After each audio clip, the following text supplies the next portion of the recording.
His text shattered our vows, but I built a life unbreakable. His text broke my heart, but I stitched my future with stronger threads.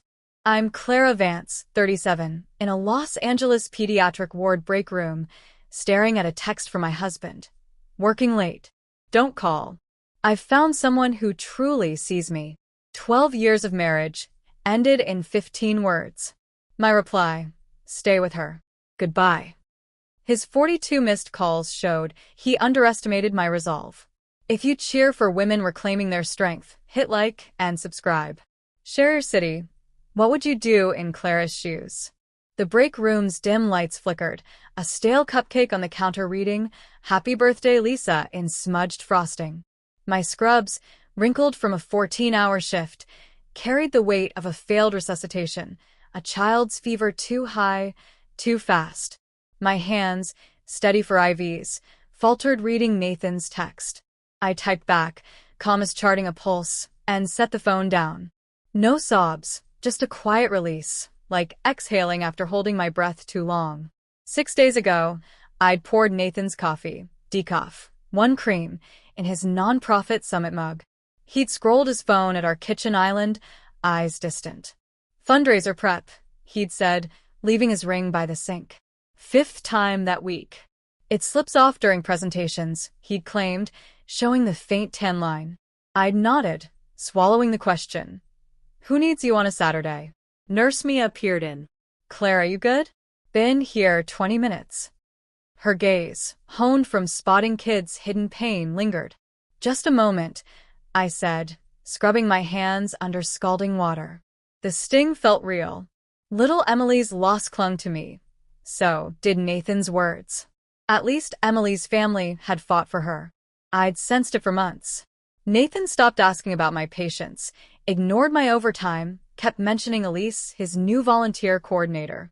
Elise's fundraising ideas are brilliant. Elise gets the mission. Her name, polished as her influencer vibe, graded. At his promotion party, I'd worn the sapphire dress he loved, but he'd texted all night, smiling at his phone. Elise loves the new campaign, he'd said. I'd asked, who's that? He'd brushed it off. Just work. Our texts had faded, my updates on kids' recoveries, his curt replies.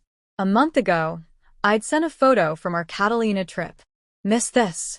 His reply, a smile emoji. Friends envied our solid bond. My dad called us rock steady. But steady was me eating alone while Nathan worked late. I took extra shifts to dodge our silent condo. Mia returned. You sure? I nodded, but her frown stayed.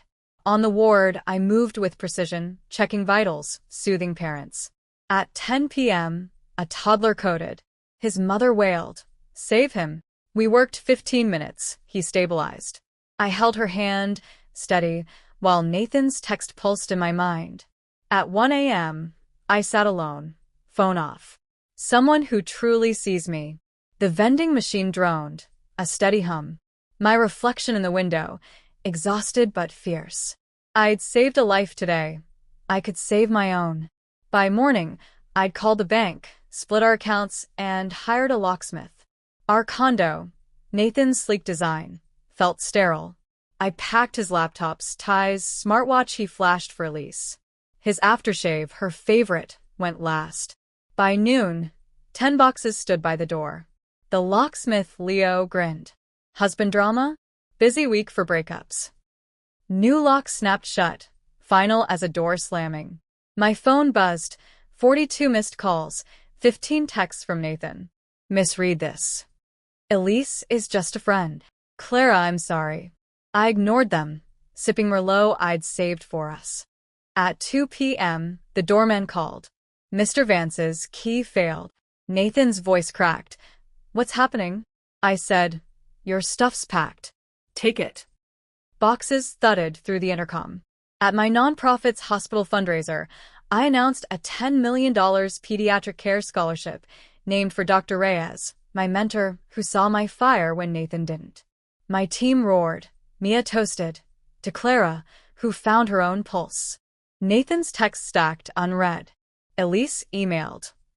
Nothing happened. I'm leaving for Denver. I didn't reply. Her work passion was his escape, not my weight. 6 months later, I stood at a hospital gala, promoted to ward director. Mia raised her glass to Clara, who didn't need anyone's gaze. Los Angeles sparkled below, my new studio warm with my art, my colors. Nathan crashed at his cousin's, chasing Elise's shadow. I deleted our old photos, not in spite, but peace. My reflection in the gala's glass showed a woman who stopped waiting.